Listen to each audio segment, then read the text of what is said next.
So you kind of explained this, but you might have something to add. What prompted you to leave what I understand were quite a few successful businesses and just leave all that and pursue something else?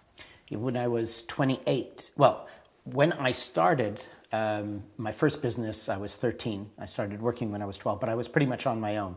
So I had to get my own clothes and fend for myself since that age. So I started with nothing, but even from maybe 5 years old, my grandfather used to say, "What do you want to be when you grow up?" And I'd say, "A millionaire," rather than garbage collector or something. My plan was always to make enough money so that I could retire and spend my entire life pursuing my own development and helping people.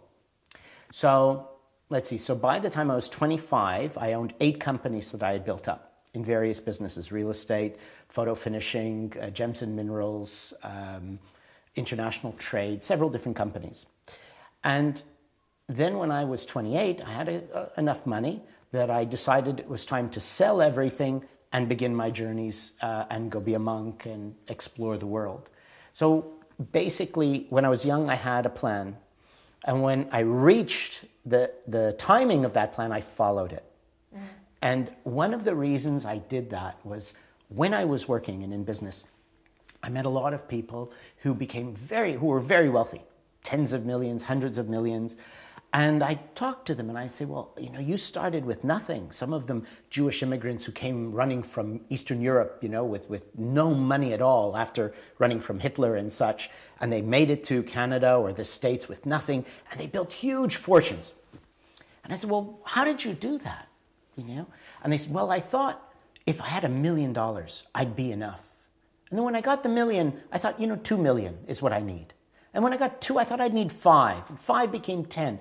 And so they spend their whole lives accumulating this massive fortune and never really stopping to do something with it and enjoy it. So my greatest learning came from learning where other people went wrong so that I don't make the same mistakes. So I had determined that, no, my plan is to stop before the age of 30 with enough money to pursue what I believe in life. And I just kept that discipline.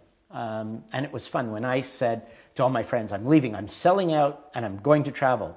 And they said, "You're so young and you're growing so quickly, your businesses are flourishing. You're crazy." I said, "I know what I'm doing, it's my decision." A couple of years later, I came back and they looked at me and said, "I wish I could do what you did because you've changed so much." So it takes the courage to do what everybody says is crazy.